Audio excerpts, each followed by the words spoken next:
What's up, YouTube? It's your girl Bior back doing another video, and today we'll be reacting to a day with America's most notorious Navy SEAL, Eddie. So before we get into it, make sure to like, comment, subscribe for more, and turn on that post notification bell so you know every time that I post. Let's go ahead and get straight into it. This video is by Tommy G.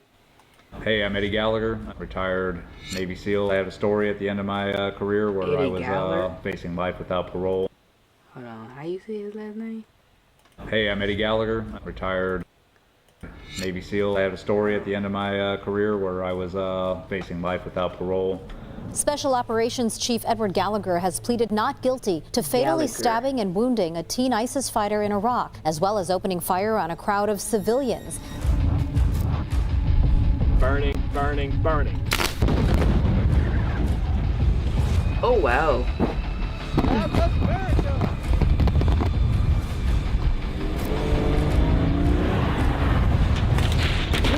Move it back, move it back.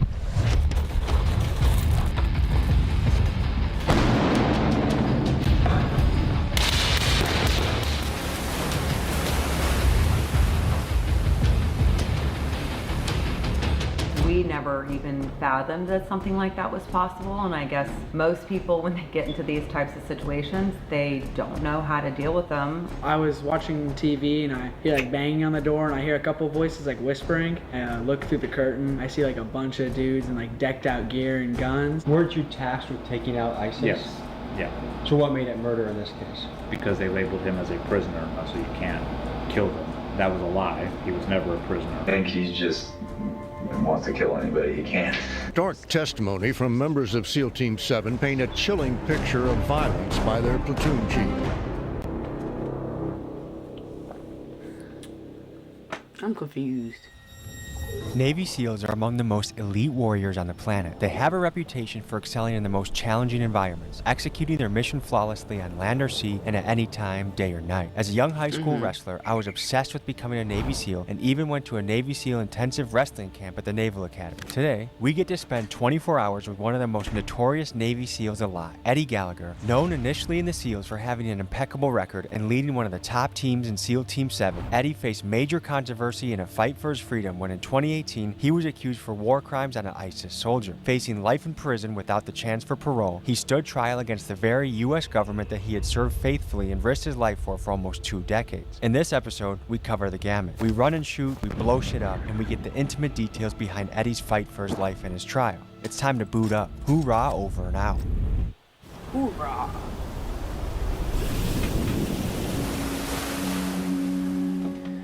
We're driving through the beautiful Destin, Florida area to go to the home of a Navy SEAL, Eddie Gallagher. And this is a really special story to me. When I was a This had to be before the storm. This had to be before the storm. kid growing up, I was obsessed with becoming a Navy SEAL. Probably from when I was freshman in high school till towards the end of high school. I thought I was going to become a Navy SEAL. Then I probably got into more of my, let's say, Rastafarian days. I dabble in a lot of conspiracy theories, and the idea of being that tough, that trained, that brotherhood was really cool, but I just couldn't see myself going to war for the U.S. government. Also, I'm just not a killer. I'd rather give you a hug than send a bullet your way. And this is a man who had a long career in the SEALs, about 20 years. It's a very impeccable record, but also in the media, you see controversy, you see accusations, war crimes, and things like that. And I'm excited to dive into his story and see what he's about. So, Tommy G is basically like a journalist. Because I'm trying to figure out, like, what do he do? I know he does YouTube. Is he like a journalist? Like, this what he do? He just interview people? That's cool. That's cool. What's happening, brother? How you doing, bro? Good to meet you. You too. We're gonna show what expert gun handling looks like you saw in the St. Louis video. Like the guy had his gun like this, and I'm like, you're walking behind For him. you gangbangers out there, this is, we'll teach you proper Safety. gun safety. Yeah. Boy, Head to the range. that's crazy. Yeah. Carrying a gun like this. It's so stupid.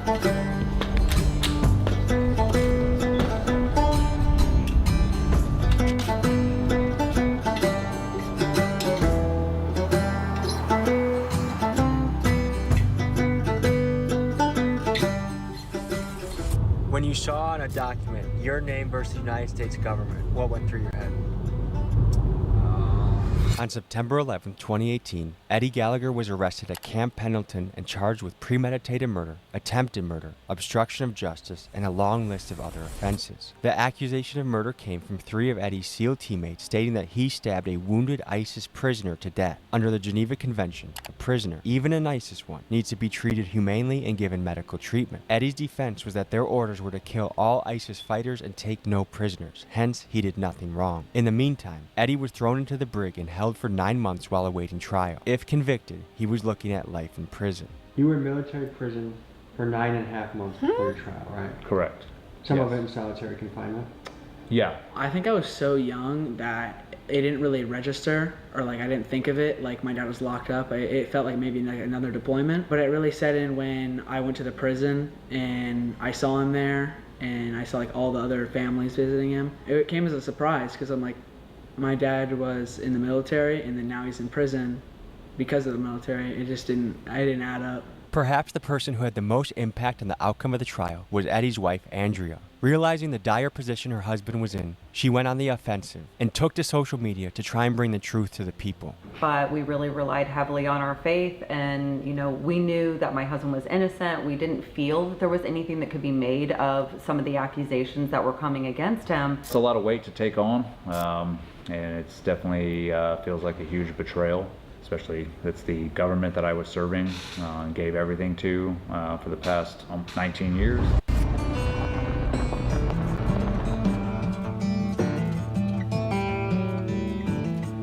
This a gun range?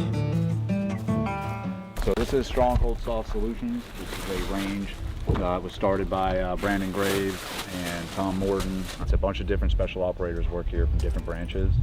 So we all bring our own unique flavor, but we all meld together here and are able to sort of drop the egos and be like, hey, each one of us knows how to do different things. Let's try and meld together and teach together. What up? Hey guys. This is Scott. Tom. I'm also Tom. Nice to meet you. Nice to meet you, buddy. What the hell do you have here? This is a deck cord. I guess we're blowing up a car later, so we're just getting ready for it. Former Army 75th Ranger. Did that for about 10 years. Deployed 3 times to Afghanistan. Been out now for, it's been about 5 years. We started up Stronghold. I'm kind of doing what I used to do, but here on the civilian side now.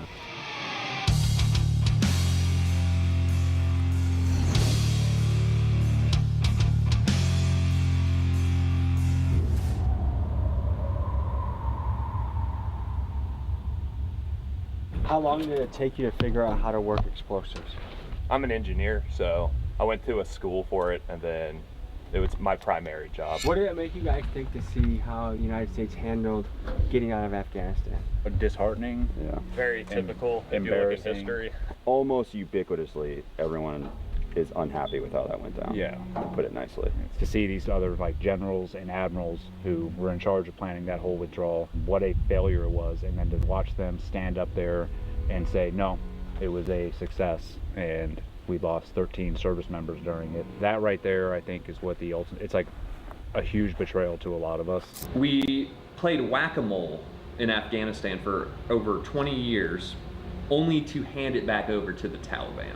So we get told that there's a reason why we're doing what we're doing that doesn't actually align with reality. I think that there's pressures from industry keep us fighting in places that maybe we shouldn't fight. I don't think it was a total waste, but I also think we miss an opportunity to kind of finish the job. That's crazy. I didn't know that all went down. I gotta look back at that. That happened in 2021. They had to give up their guns. That is crazy. Imagine serving a country and then getting betrayed by it, accused of doing something that you were supposed to do. That is crazy to me. You want to blow up this car?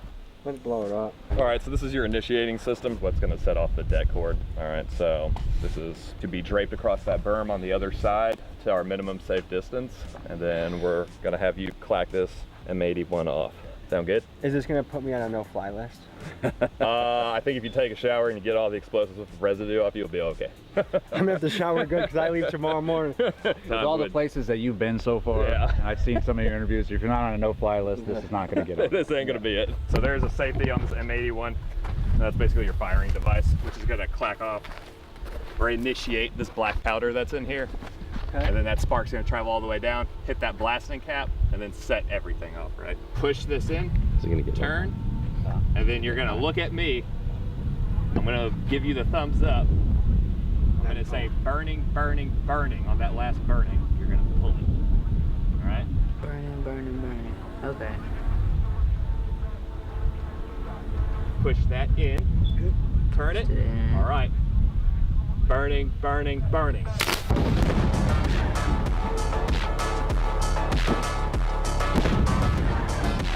I thought it was gonna blow up the whole entire truck. Like in pieces. What went wrong that 3 of your own platoon is saying this guy's guilty of war crimes? Is there any possible way that what he was doing could be interpreted as for medical purposes to help this guy? No. There's no way this was anything other than to attack and to kill this person? No. Nobody in that platoon had been to combat, except for one individual, I think. And there was a lot of atrocities going on, and for somebody to go into that environment as their first time going into combat and seeing that can be a lot to take on. They lodged complaints because during that deployment there were complaints that they did not believe in the mission, they did not want to go out every day, that this was too dangerous. I heard their complaints and probably in a not so nice way told them to shut the up and this was the job. I had to formulate sort of a mutiny amongst themselves. I guess I was too brash. Got back from that deployment. They came forward at first with very little petty complaints, and so when they weren't getting the answer they wanted, they escalated their allegations eventually, and this was 7 months down the line after we got back from deployment, that I had murdered an ISIS prisoner. Let's examine ISIS, the enemy Eddie and his SEALs were tasked with exterminating. These guys operate under a fundamentalist ideology called Salafi Jihad, and in their jihad, or holy war, they viewed martyrdom, the practice of unaliving yourself in an attempt to take out the infidel, as the ultimate form of jihadic expression. And to give you an idea of how low these guys are willing to stoop, they often convince mentally challenged people to do the jihad instead of themselves. They enjoyed using extreme tactics such as high production executions that were spread across social media, which included the beheading of American journalist James Foley, to spread terror across the world. I mean, these guys were so bad that to this day, even the Taliban fights against them. ISIS has inspired a massive rise of Islamic extremism across the globe, and they were behind the shooting of workers at Paris satire magazine Charlie Hebdo after the magazine published drawings of the Prophet Muhammad, as well as what was at the time the worst mass shooting in the United States, the Pulse nightclub shooting, wherein 29-year-old Omar Mateen pledged allegiance to ISIS before killing 49 people inside of a gay club in Orlando. This is the enemy that Eddie and his team were up against, and where his team deployed, there were thousands. Steady, slow squeeze, and that gun. So, that sound loud. What did he do wrong? If they was going against the enemy, there's more to the story, bro. Against, and where his team deployed, there were thousands. Steady, slow squeeze, and that gun. Boom. Should surprise you. Why he didn't have his Okay. thing on? I thought it was I know you're gonna. Okay. I'm gonna rest my thumbs along here. What I like to do is take this thumb and put it in that pocket right there. Try that out when we're actually shooting. That helps manage the recoil. I never been to the gun range. I would love to go.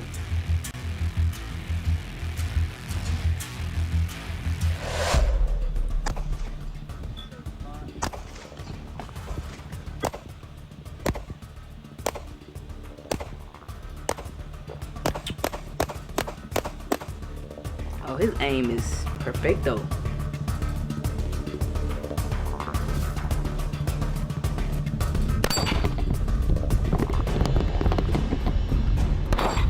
Oh. There you go. I feel all these. Oh, now he's showing out. There's levels to this game, folks. There's levels to this game. No, hey, dude, you did great, man. The ting is so satisfying to hear, and the miss is just like, what the hell? I was taken out of the job I had at the time and told that I had to sit in a corner and wait until the investigation was done to see what happened. I love his tattoo. That's fire. My house was raided. My son Ryan and my other son Trevin were pulled out at gunpoint. I was watching TV and I hear like banging on the door and I hear a couple voices like whispering. That's all I heard, and then I look through the curtain and I see like a bunch of dudes in like decked out gear and guns. I mean, yeah, it was pretty crazy. Someone wants their camera time. We never even fathomed that something like that was possible, and I guess most people, when they get into these types of situations, they don't know how to deal with them or how to get to the other side of them. But in the end, it turned into a huge national media storm. You know, my wife is my best friend and the best human being that I know, but like me, she has a line that you cross, and if you cross it, you're gonna feel her wrath, and family is on that line. So they raided our family home, they took my kids out at gunpoint, and so when we originally had thought there was just no way that this is gonna happen, it was pretty much in our face that it was us against the government and that we had to do anything necessary to help protect our family, my family. And then the main protector of our family, which is my husband, was now thrown in jail. But in the end, it turned into a huge national media storm. So every single day was just fighting for him, fighting for, you know, his freedom ultimately, because he was incarcerated even before he went to trial. So I really truly feel like what they were doing was they were trying to break us, they were trying to break our family, and it didn't work in the end. When they dragged my kids out at gunpoint and then they threw her husband away for no reason, she stood up and started fighting back. She started a organic social media campaign and started putting out the truth about what was really going on, which was a complete opposite of what the media was putting out, and eventually was invited onto Fox News, and that's when she caught the president at the time, which was President Trump's ear. For this next scene, we're gonna be shooting out of a car and doing some car warfare. Stay tuned. Let's get you up, folks. So once we hit that last vehicle, we're gonna turn around and start bounding back. What that means for you, get it back. You need to get a head start. You know what I mean?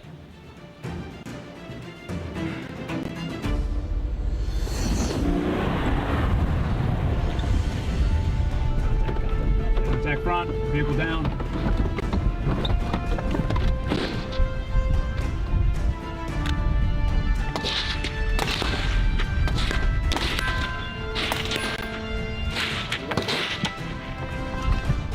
Look at the government.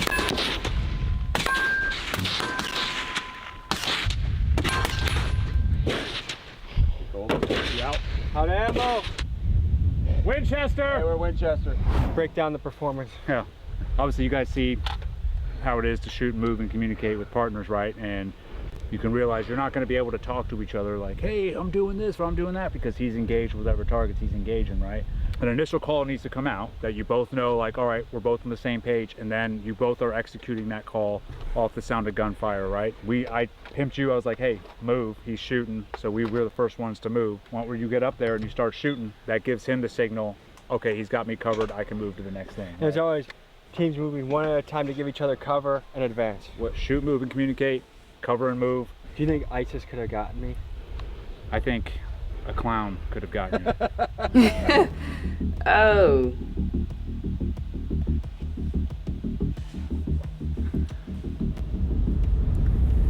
So if you take a look around, guys, we are in a kill house. What this is a bunch of rooms so they can practice clearing and they can practice breaching doors. Because if you're coming into the middle of the night to get someone in their house, in their hut, in their compound, you really got to know how to operate. So they'd be doing this with night vision goggles and all sorts of equipment.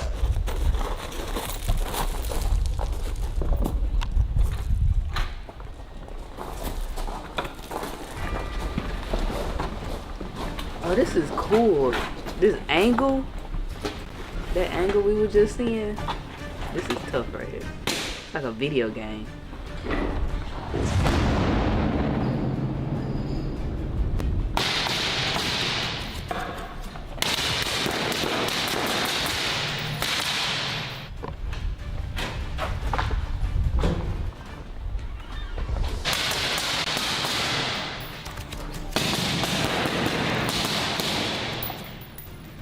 Mission accomplished?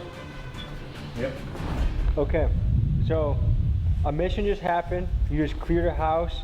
You got rid of all the bad guys. Now what do you gotta think about? What am I gonna drink when I get home? What role did Trump play in this? Eventually, after, like I said, I was in 9.5 months, he tweeted out to get me out of prison so I can properly defend myself before trial. Then the Navy decided to go after my trident and take my trident away from me before I got out. And again, he stepped in and said, you will not take his trident, get back to work. When the verdict got read, innocent, describe your feeling after. My heart was pounding, you know, I think that's probably one of the scariest moments in my life. Well, Eddie Gallagher has been found not guilty of war crimes and the murder of an ISIS prisoner. Like we're finally vindicated after being terrorized by the government that my husband fought for 2 decades in the war on terror. He is a righteous and noble individual, and his name has been smeared and slandered and dragged through the mud. And I think that this vindication, I hope, will be a lesson learned to everybody that we need to uphold innocent until proven guilty, due process, and we need to afford the benefit of the doubt to our war heroes who we send over there to fight these evils. Nothing comes close to that, because you're about to hear what 7 individuals determine what you're going to do for the rest of your life. So when all of them came out innocent, it was a lot to take in at the time. I think I was in shock for about 5 minutes afterwards, just couldn't, like a lot of buzzing just going on, and I was like, holy shit. Probably one of the greatest days ever. And there's a verse in the Bible, then you'll know the truth and the truth will set you free. And I always firmly believe that God had allowed us to go through this and that we were going to come out triumphant. This is the photo of us walking out of the courtroom, and you can see the look on my face. I basically have the look of like, I told you so. So, Chief Edward Gallagher was found not guilty yesterday of murdering a suspected ISIS prisoner in Iraq. It was amazing to walk out of the courtroom and basically tell people that this should never happen to our service members, and we were going to be a part of the solution to that and not part of the problem. I still don't understand, bro. Like, I'm out of my normal routine, so I haven't shit yet today, so I'm a little worried that you might push that out of me. Could happen. I'm also just aware that sand all over your body causes a lot of friction. It's not comfortable. It's not it's not ideal. This isn't like a Thai spa massage. It's all in perspective. It's how you look at it. All right, well, on that note, let's nut up and let's get to work. Let's do it. You ready to start? You ready to do?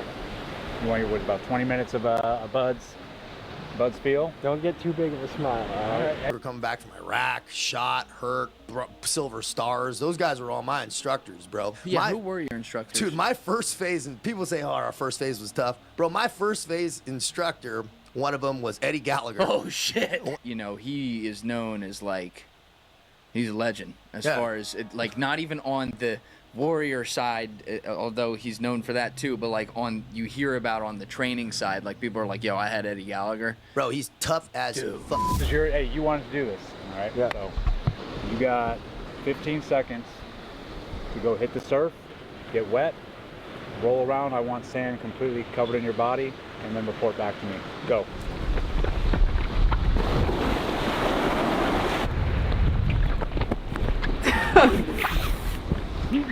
Oh, that feels itchy. I can see non-sandy parts here. All right, so you obviously didn't listen. Your hair is pretty pristine. Think you're completely covered? No, failed. So, as a reward for failing, I want you to bear crawl through that tent right there. Bear crawl all the way around it and come back to me. Go.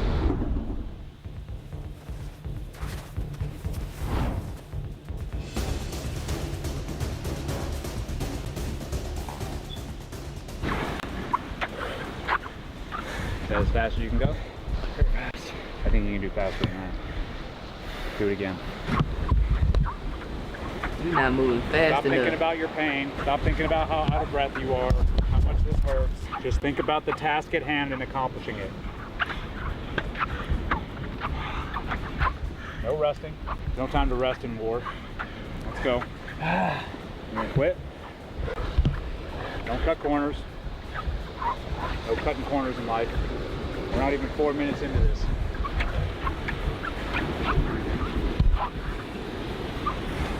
Is bear crawling really hard? You know what a seal drag is? I want you to lay on your stomach. Ooh. Now I want you, without using your legs, drag your body all the way to that tent. Woo! Stomach gonna be raw. Stop.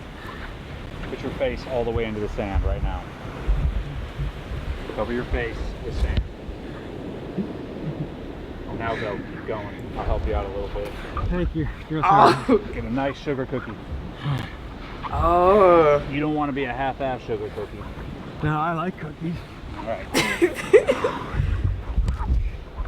All right, get up. Go get wet. How long would this workout last for in buds? 2 to 3 hours. 2 to 3 hours? Yeah. At this pace? Pretty much, yeah. And that 2 to 3 hours on to the next painful evolution. You do that over and over and over again. Sugar cookie. Get sandy.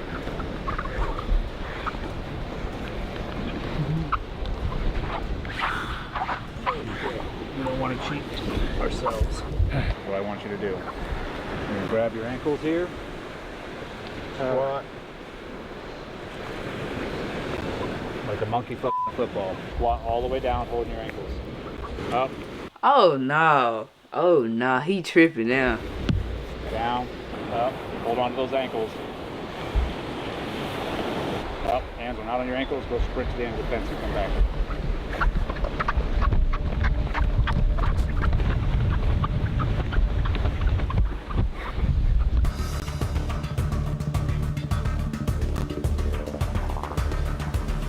Oh my god.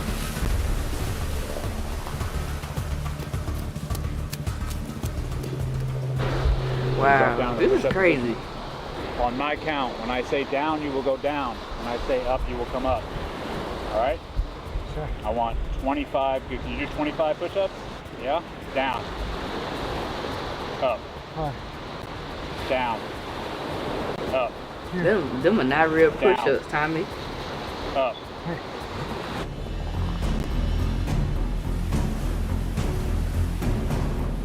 He'll be a good gym instructor.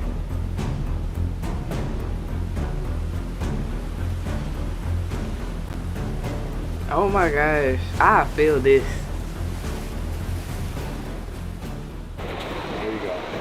When I say down, you're going to take your forehead, place it in between the middle of that diamond. Got it? Down.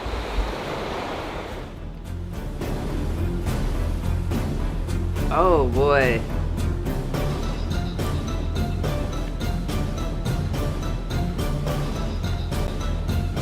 He's feeling.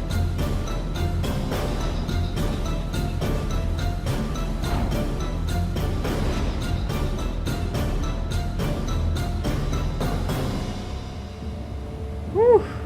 How'd that feel? It's amazing how quick it takes to break down the body and have the mind be tested, thinking about quitting. I don't think I did more than 35 push-ups. They were shitty ones at that the entire time, but yeah. Just think about this in your head. We did about 14 minutes.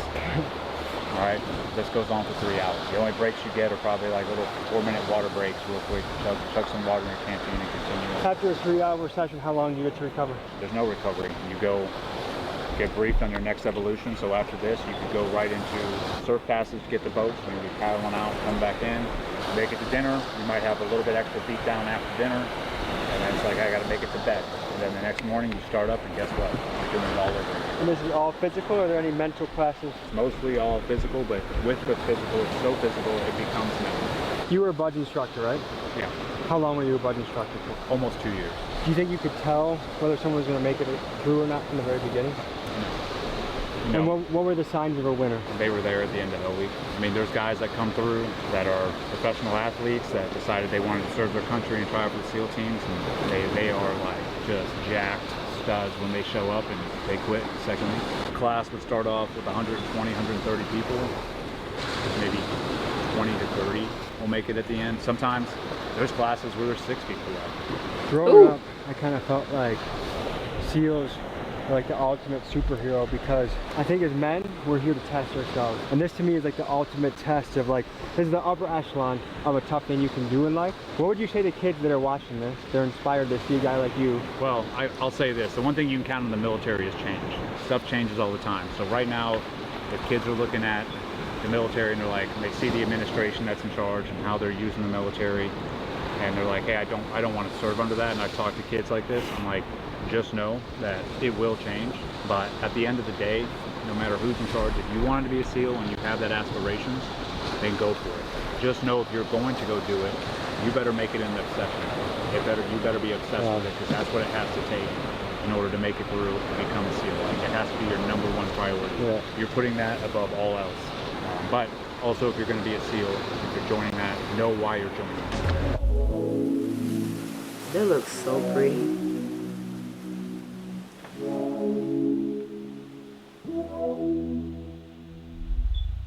Wow, that was a good video. Let me see if I can skip past.